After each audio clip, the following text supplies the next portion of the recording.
will. Okay, cool. Well, Jennifer, it's wonderful to meet you. Thank you so much for taking a minute out today. I appreciate it.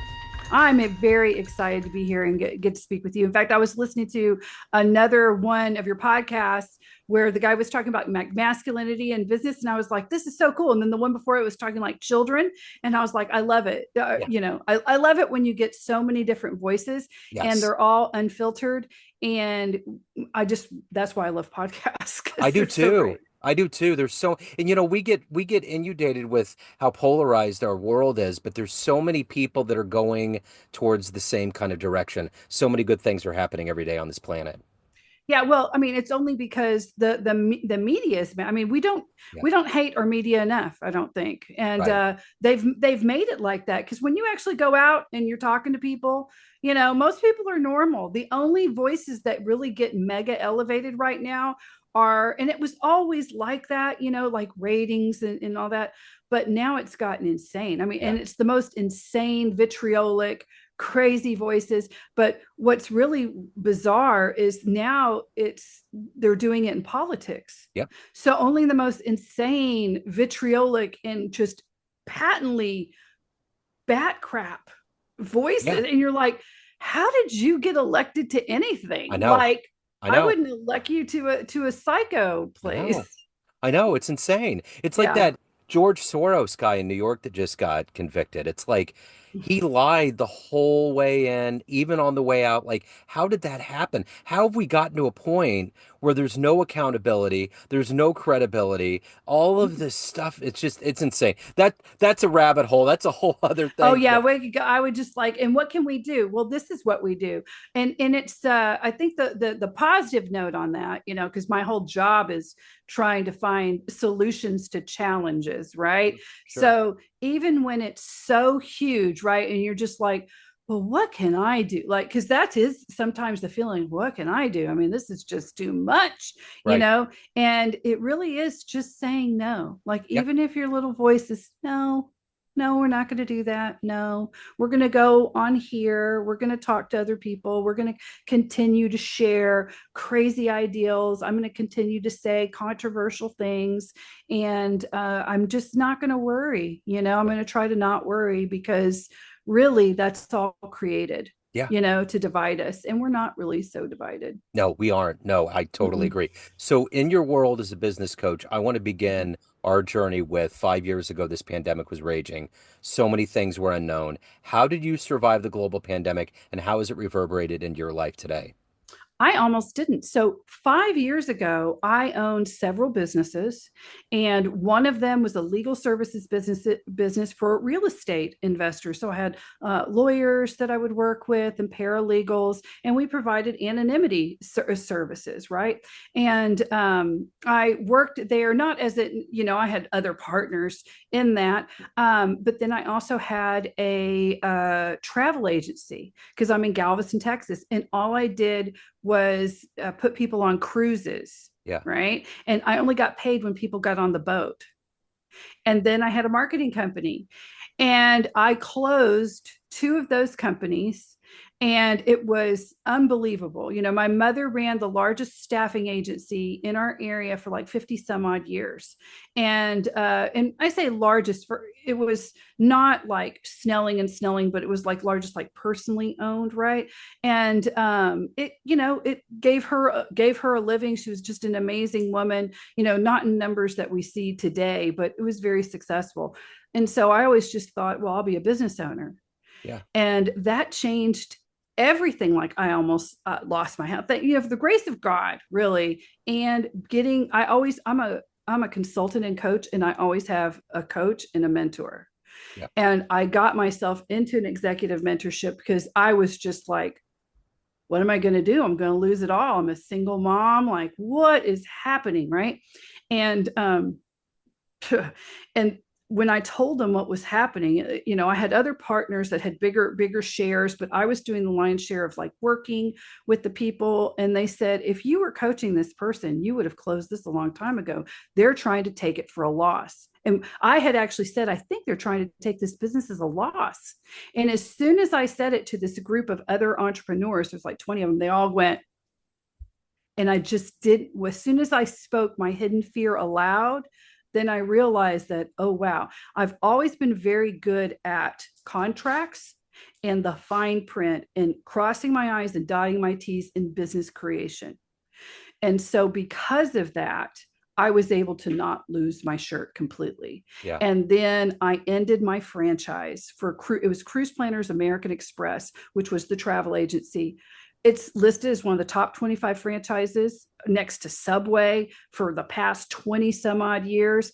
But I couldn't pay royalties when nobody could get on a boat. They weren't even letting them cruise for almost 2 years. There Yeah. was no way I was going to survive that. Right. And because I did that, and then I decided I was very insulated running my own, all these different businesses. And I've ran remote businesses for, well before it was cool, almost 15 years now. And I thought, wow, I'm going to have to go to work, right? Like, I have to eat like everyone else. And I was unable at that time to figure out the opportunities, or had the ability to get into an opportunity. And I just prayed a whole bunch, and I made this list that's really ridiculous when you look at it. I wrote it out, this list of what I needed. Like, I have to have freedom of time, I have to have this, I have to have this. And I'm thinking, there's no place that's going to hire someone who's ran their own company for almost 2 decades, nobody. Yeah. Sure enough, I found the greatest place in the world, and I'm happy. And I didn't realize how I guess dusty my skills had gotten. Yeah. And now I get to do exactly what I love, working with small business owners, 2 to 10xing their business within 4 months. It's a brutal accelerator program for healthcare professionals. And I've done it for now since we've gotten out, it's several years now, but almost like 120 clients. I have clients that, you've changed my life, you saved our marriage, you did this. And I'm like, wow, God really put me where I needed to be. So it was faith, and then doing asking myself the question, what would I do if I wasn't afraid? Yeah. I'd get out of this. I'd get out of this. I'd close it. It isn't working anymore. And I think as an entrepreneur, that's the hardest thing to do, Yeah. is saying, well, it's not a failure, it's just over. Yeah. Right. Yeah. I wouldn't think I failed at it. I was just like, well, it's over. Yeah. There's no way to go from here. Yeah. And that is not what we're told. People don't ever talk about when you have to make that decision. It's always like, it's going to be this big failure. What are you doing? Oh, you're going to go back and work for the man.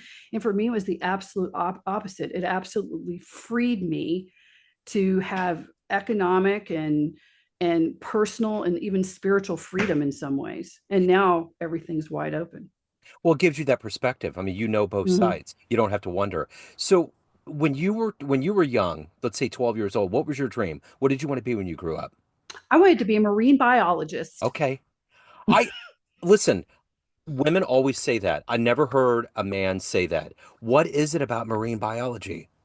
I don't know, because we're mermaids. Right, that right. I was gonna Dolphins and all of that. dolphins and this and the ocean, and you get to swim, and you get to do all this other fun stuff. And Yeah. I was a drum major, like, of my band. And so not when I was 12, but I played an instrument. That was when I was starting. Yeah, I started with the clarinet, and then I moved to other, I play all woodwinds and melodic percussion now.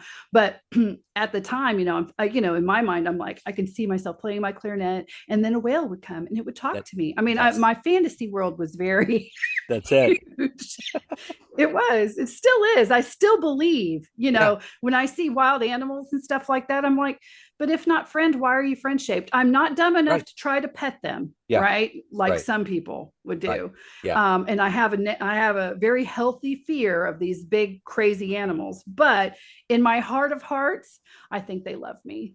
Absolutely, they do. So, what were the foundational elements of your childhood that were woven into you to become who you are right now? What was it about you to be highly driven and to finally, after all these years, find your place, find your voice?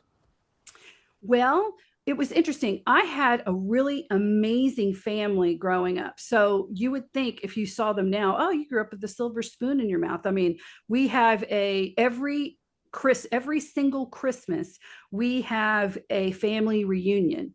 And this last year was our 90th. Yeah. So we're in the paper, and like 200 people show up right, so it's huge family. And so that gave me, I knew at a young age I was loved. I had great grandparents and I had a strong family. My mother and father divorced when I was an infant, so that was weird actually. And when I grew up, so it was a long time ago, but anyway, at that time there weren't a lot of divorces, let's just put it that way. And so it was that was odd, but I had a lot of support around me. But then as a teenager, my mother became addicted. My brothers and sisters were all much older than I am. In fact, when I was born, they were like getting married.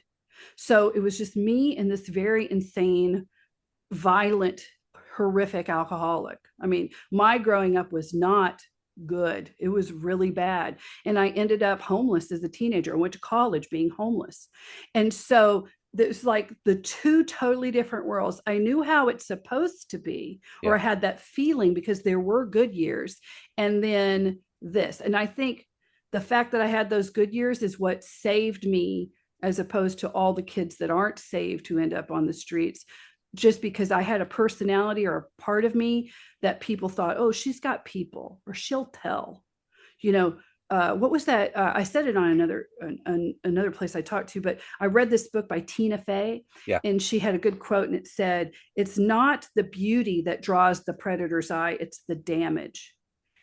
And I think I was just less damaged, and that's why I'm not a hooker or like, or Right. something like that, right? I Yeah. mean, I think that that's why, not that bad horrible things didn't happen to me, they did, but I had faith. I've always believed in God. I've always been a positive person, even when I hated everyone else's guts, because there's a period of time I really hated everyone else on the planet.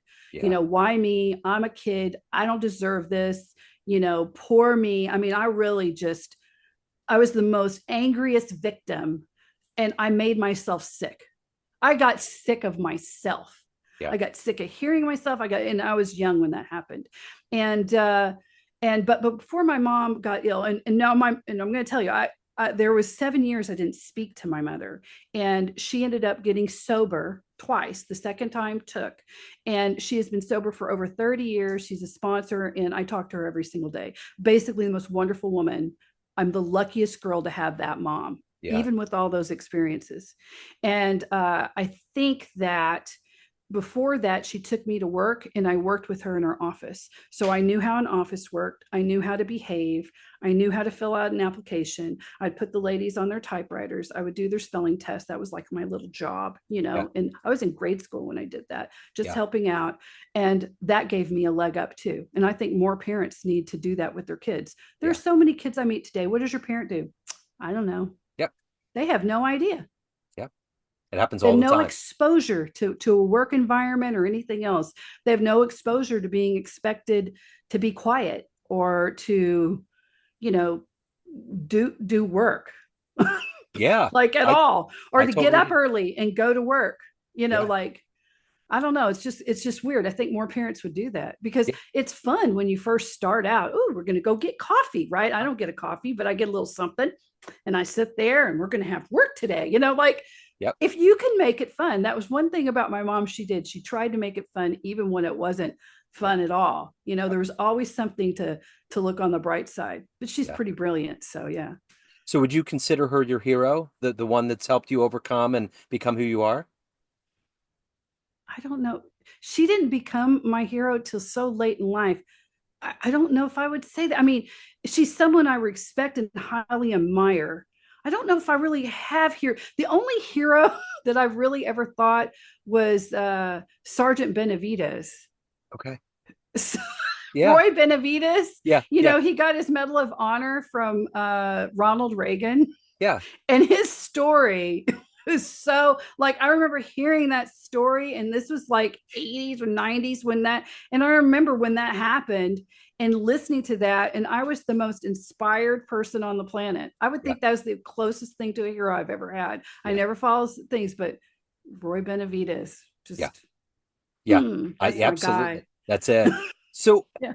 how do you approach balancing everything out every day? What is the motivation for you to do the work and to take care of your own soul? What's that balance for you? Well, I get a real big kick out of helping my clients, number Yeah. one, and taking people from that, the same thing I was in, this hamster wheel of activity that never got me forward and barely paid my bills, and the stress of that, right? I was really stressed out, I think, for my whole life, like until lately. I mean, it was just constant stress. And so once I cracked the code of that and I can put that in what I do to get them out. So right before this call, I do what I do call a monthly performance review, where we look at numbers, because numbers are the only way, and I'm not a numbers person, but now I am, right? Are Yeah. the only way I can take a small business owner out of the emotional aspect of their job and give them a way to make decisions or make choices that don't affect them emotionally, right? The Yeah. numbers say this, and this is what we're going to do. And so last month, not a good month for them on the numbers. For some reason, the ads weren't really working. They weren't able to convert. And then this month, it's the biggest month they've had so far in May, and they think they're going to break 80 grand, which is a big deal. To when you do 83,000 a month, that's $1 million business. That's a big deal for a clinic owner specifically, but really for Yeah. any small business, a Yeah. service-based business, which is what I work with. And being able to see that aha moment and them say, this is, being able to know this, and I changed this one thing, and understanding how the testimonial works with this, to seeing that funnel, that now I can grow, I can retire at one point, I can make these decisions. Well, that's it. That's all. That's like fuel, pure fuel to keep me going. So that's how I do it. And as far as for myself, like, at the end of the day, I chill. Like, I pour everything into the day, and then I don't want to talk to anyone else. So my biggest thing is I picked a good partner. Finally, I was telling you before the show, I've been married several times because I was an optimist, and not for a very long time. So before I met this partner, I hadn't had a date for like 5 years, but I've been married like many times, not Elizabeth Taylor times, but Right. yeah, it was a lot. And but I was like, well, it's the problem is me, right? I came to that realization. And then I wrote out to God what I wanted. And I saw this one lady who helped people, and she asked me about where I slept in my closet. So weird. And at the time I have this big, big bed. It's like this thing I always, being homeless, sleeping in just a clean, dry place every morning when I wake up, I'm grateful, Yeah. right? Yeah. There's not water dripping on me. It's not dirty, like it's just so important, right? And so it's a big, huge pecan, like posters that they're this big with a canopy over it. I mean, it just gobbles up the room, and people are like, wow, that's like a really big bed. And I'm like, yeah, it is. Yeah. And so half of it, I put clothes on it. And she said, what I want you to do is I want you to keep that half open, take all the clothes off, and then I want you to clear out an entire portion of closet and just keep it empty, which, for a girl is hard. Like, Yeah. what? Yeah. So I did that. And I said, why? Of course, and then I asked her before I did it, I said, but why? Like, it sounds kind of dumb to me, right? And Yeah. she goes, because the universe doesn't like a void. So write out everything that you're looking for, and pray or meditate, well, whatever you do, the universe will fill it. And so I was like, I don't want to go to bars, I don't do this, they're literally going to have to drop in my door. So a guy I met gaming 15 years ago, he and his girlfriend lived with me as roommates for a little while. They dated for a while, then they didn't. He and I remained friends. He came and visited. It was always platonic. It was like, hey, so can I crash at your place? Because I'm in Galveston Beach. It's fun. He calls me up and he says, hey. And I was like, hey, how are you doing? Because the last time he had came there, he had a car wreck and harmed his car. And so I was like, oh, how's it? Are you getting over that? Because it was a lot of money to repair it, because it was a classic Mustang, right? And he said, yeah, well, I'm stuck in a hotel looking for, because I'm going to go out on an oil rig to work. And they just said the job's canceled. And I've been here for 2 weeks and they're not going to pay for it. And I was like, well, you can come in and just sleep on the couch if you want. But it was like, well, what was it? Almost 6 years. So, at that time I was like, I've got this startup, I'm doing this, you can do that. he never left my house. God literally put him in my front door. 3 days later, well, a couple of drinks, whatever, things Yeah. out. He was always super hot. Let's put it that way, like Yeah. super hot. Yeah. And now he's mine. And he It's just awesome. finding the right person, I think, helps because he understands completely. And I decompress. And at my age, he's much younger than I am, but we both kind of live our own life, but live it together. But we're really good friends. Yeah. And who would have thought that I would have gotten that like Yep. relatively late in life without going out or really doing it? Uh-huh. So I know that sounds like magic, crazy magic, but that crazy magic worked for me. That's So it. And life works that way. So let me ask you this. If you had a dream tonight, ran into an 18-year-old version of you, and you could give that young version you a piece of advice based on this life you've lived, the wisdom you've gained, what advice would you give your younger self? ask yourself, what would you do if you're not afraid, and do it? Just do it. Stop being afraid. And when it comes to your degree, don't let them tell you anything, because what had happened is I had gotten my degree, but I did it through the homeless shelter, right? So it was a type of program to where homeless shelter people can go. And then right after that, and I had already tested out of things. I've always been a very, very smart kid, right? And so I was able to test out, but I got it, right? And but because I went to mortuary school first before transferring into University of Miami and getting my bachelor's, there was all this problem with me getting my paperwork because I did not do the traditional route. And so for several years, I wouldn't put it on the resume. I was so afraid, though, I can't lie and I can't this, but I had done all that work.